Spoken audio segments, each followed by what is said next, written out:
Hello and welcome everybody, and today I would like to explain you how black is going to fight against the fried liver attack. So after e4 and e5, knight f3, knight c6, bishop c4, we have a lot of fans who still playing the knight f6 move, which leads to the two knights defense. And one of the most dangerous continuation here for black is, of course, knight g5 attempt.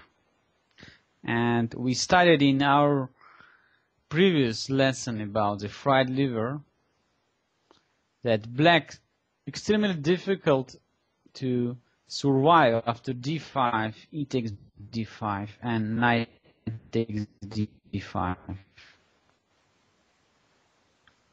Why? The main reason that white is having just great opportunity to fight the piece after knight takes 7, which leads to the situation when white is keeping long-term pressure, long-term attack over the black's king, which will be stuck in the center after king takes f7, queen f3, king e6, and knight c3.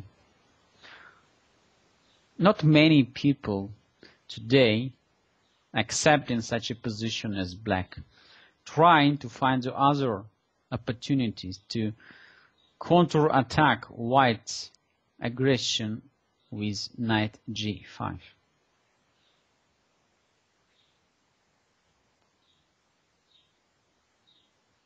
So just many years ago already, the chess players, and probably is КонтрАтака Тракслера, discovered it's very unusual and quite brilliant resource in this position. So black, instead of playing d5, just completely forgetting about white's threat over the f7 pawn and plays here bishop c5. By ignoring white's threat on f7, at first it looks like a totally horrible blunder. What is the point we have underestimated behind this move? When we look at knight g5 move more carefully, we can see the obvious problem. Look at that. White already played one move with the knight, and now white is playing the second move. So by playing move knight g5, white has broken the well-known opening principle. Don't move the same piece twice in the opening. So that's the reason black taking advantage of this irregular developing move like bishop g, like knight g5, and develop his pieces in the gambit style bishop c5. So black is also now looking towards the white's weakest spot in the position, pawn on f2. The Tracklera counterattack has been subject of amateur chess players for decades, and nowadays even professionals pay attention to this very aggressive counter gambit opening, because knight g5 becomes even pretty common, even serious tournament and in serious practicing. I just like to name a few players who are still using this knight g5 moves, like one of the top players, Alexander Morozevich, and bishop c5 Traxler counterattack used even by Alexander Belavsky in his famous game against Anatoly Karpov, and then later on against Vishy Anand in 1991.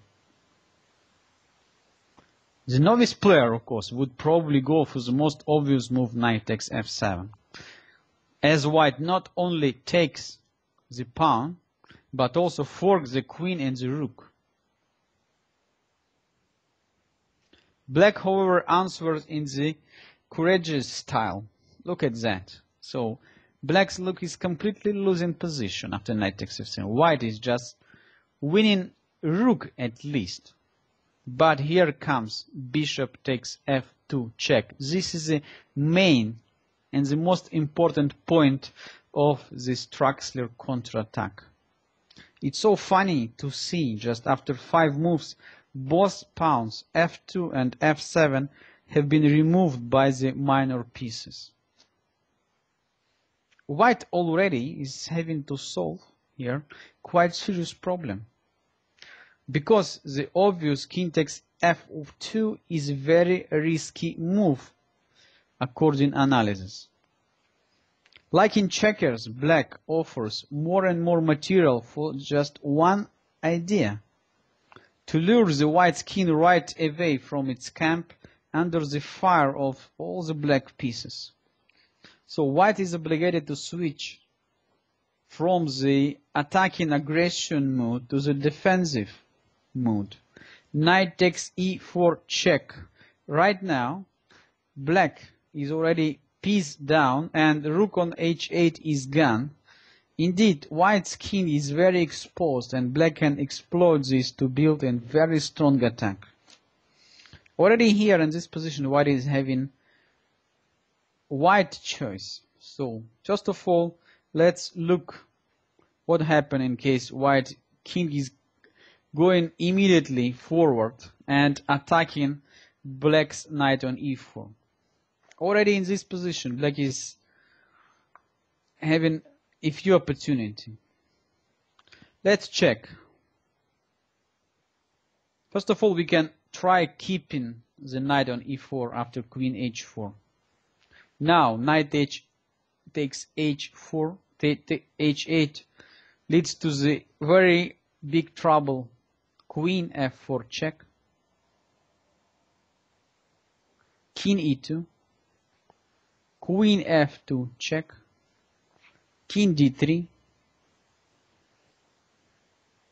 Unfortunately, white's king is not going to survive anymore. After knight b4 check, king takes e4, queen f4, white's king is going to be checkmate in the center of the board.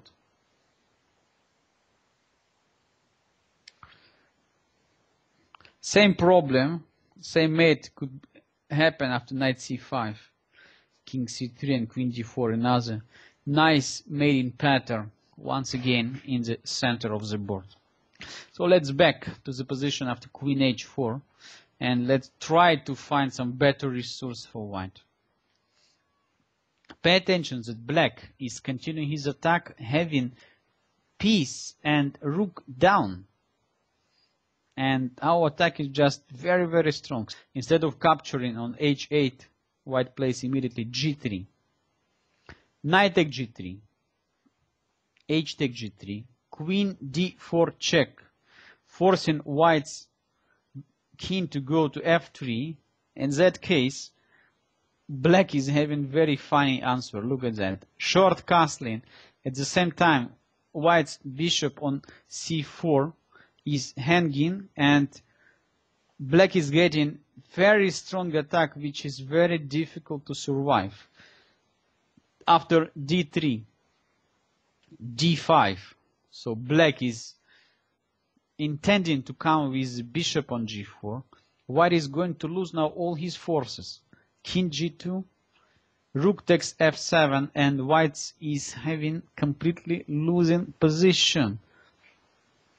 Black intending queen f2 checkmate, d takes c4, bishop g4, unbelievably strong attack. Also, if we look at the position after knight takes f7, let's back here, that after king e3, just like to show you another idea. Black even could play queen e7, not going for queen h4. And even here, white's position is extremely risky.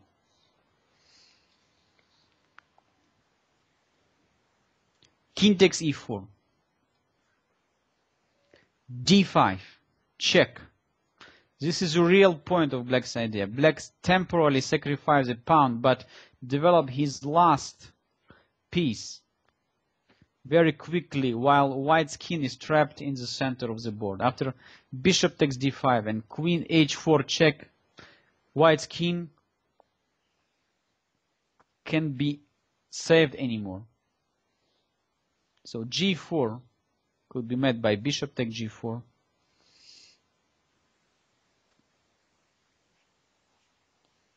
King f3 is not so great. Quite easy, understandable, yeah? Bishop g4 check. And the queen is gone. King e3.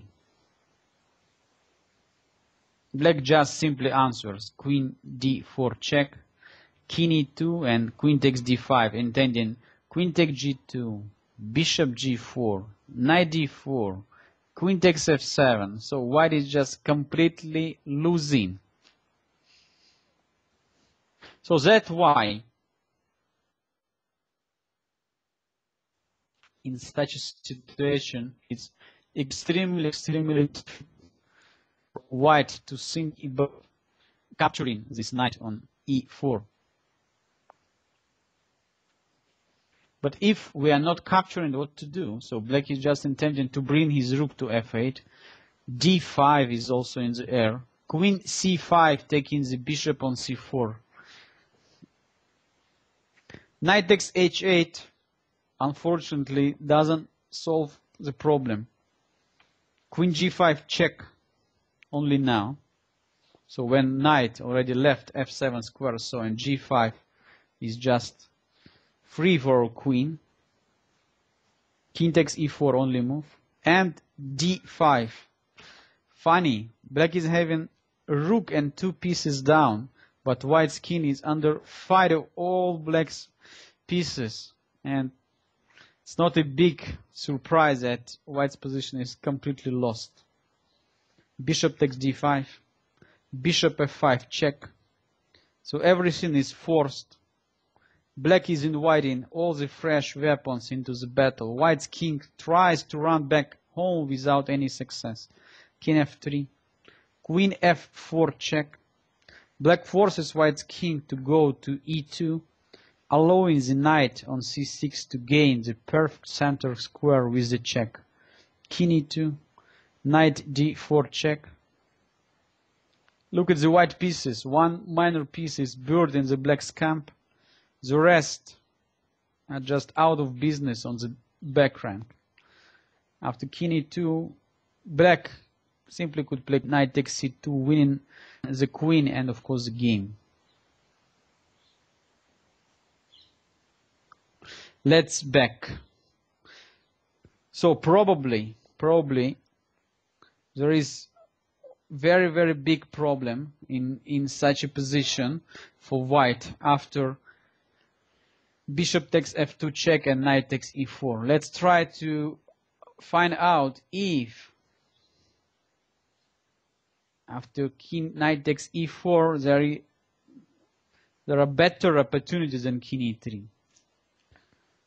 Move like king e1 is also not solving all the problems because black is coming instantly with his queen to h4 check. So now definitely white cannot move his king because checkmate. Same would happen in case of king e2. So similar combination already we checked out before. So after queen d4 there is a checkmate. So white's only answer is g3. And knight takes g3 sends to the hanging position of the rook on h1 and unprotected the bishop on c4. Black's attack is easily continuous when all white forces is doomed. Rook g1 only move. Knight e4 check. King e2. Queen f2 check.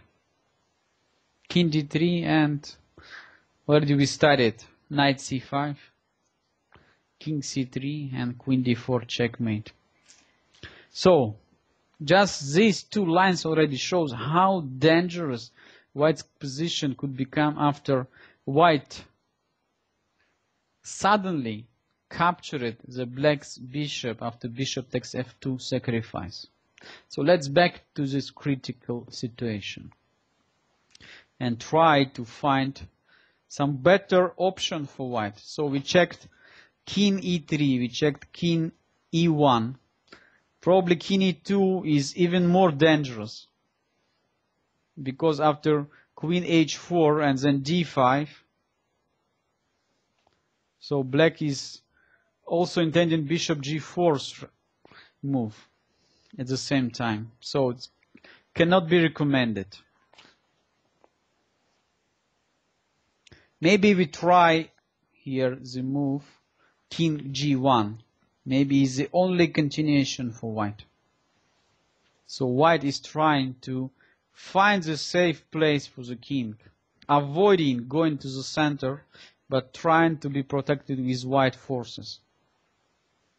Now, black can deliver knockout immediate attack.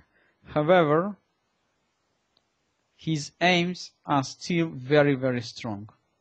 Queen h4. This is a key move. Black is threatening queen f2 checkmate. g3. Only answer. Knight take g3. Extremely dangerous for white.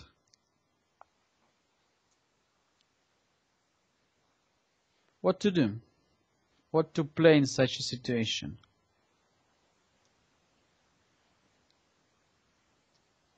I believe that after h take g3, queen take g3, king f1 and queen f4 check, still very strong position for black.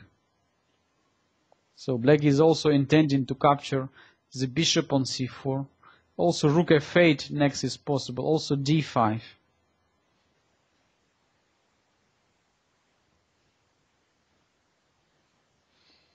So probably after knight take g3, white has to capture black's rook on h8. Knight takes h8. And here we have some problem.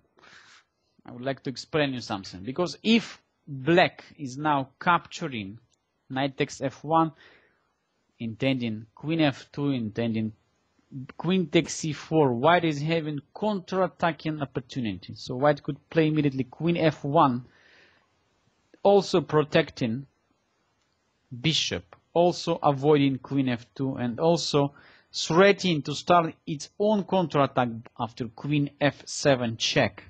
And then queen f8, d4, and all white pieces are coming into the game. Black's knight is somehow stuck on the corner of the board. So all black's advantages just disappeared for 1 second. So we have to keep the knight on g3 and to bring one more piece in the attack. Knight d4. Important resource. Only this move, which brings the knight into the attack, helps black to maintain the initiative. Once again, I would like to remind you that white is having now piece and rook up, but white's position extremely dangerous. Let's say in this situation, what moves you could recommend? First of all, it's the most obvious could be c3, trying to get rid of black's knight on d4. But this move is probably losing immediately after knight e4. So black is having two cavalry knight in the center of the board and intending queen f2 checkmate. Now, if white is trying to prevent it somehow, let's say after queen f1, that black is winning instantly after queen g4 check, all is forced here. Black easily finished off the white's king because he's just having full domination. Queen g2, queen d1 check. So now bishop f1 will be met by knight f3, almost smoothed mate. Only answer is queen f1, knight f3 check, king g2, knight h4 check. Now forcing white's king to go to h3, because king g1 will be met by queen g4 check, and the mate is coming, so g2 square is not under white's control anymore, and king cannot leave to f2 because knight is controlling f2 square. So queen g2, queen take g2.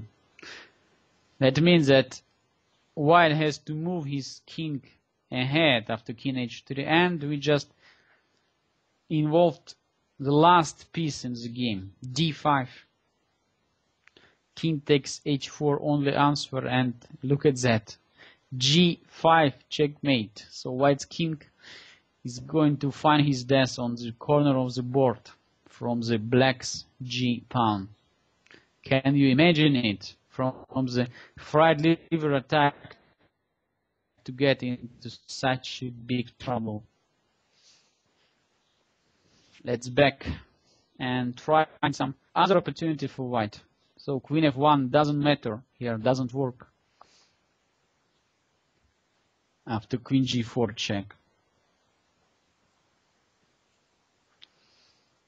What else?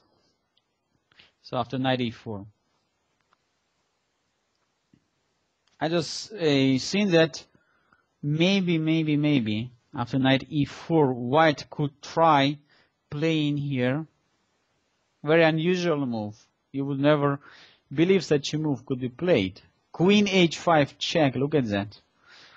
We are trying to eliminate black's most dangerous piece, queen takes h5 and bishop f7, because white is having such great material advantage that white is trying to get rid of the black's initiative by sacrificing back all the material. But here, of course, black cannot play king takes f7, but knight c2, black is taking the rook on a1, gaining a large material advantage. So now knight is coming to a1.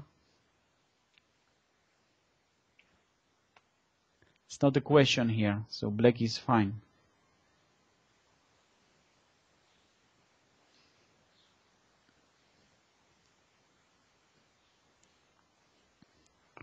And once again, I would like to show you this position after knight d4, knight takes h8 and knight d4. Maybe here for white is the best continuation just to play bishop f7 check, king e7, h takes g3, queen takes g3, king f1, and queen f4. Unfortunately, black probably cannot escape from the perpetual check after king g2 and queen g5. Neither side could escape from this perpetual check. So white's king cannot go to h3 because in that case d5 black is winning. And after king f2, white is out of the risk that after queen f4 black is having not enough pieces just to finish the game. And the perpetual check is the most, I would say, logical result in this situation. So let's back once again. We're looking today quite a lot of very complicated, very interesting lines, but all the lines are playable because two factors. Black is having better development and vulnerable position of the king in the center led black to launch a very strong attack. So after bishop takes f2, probably white shouldn't take the bishop. So on the next lesson we will try looking at that position, what would happen in this situation when white doesn't capture on f2. So capturing leads to the very, very dangerous situation after knight takes e4. So our main question would be how to play for black after king f2, which looks extremely strong continuation. So in that case, really we are having like real sacrifice. So because after king f1, black's only continuation is queen e7 and knight takes h8. And we could ask the question, is that compensation real? And if black could continue playing here, having the full rook down with just some compensation like better development. Please continue watching my second lecture about the Tracksler counter gambit next week. Thanks everybody for watching and see you next time. Bye.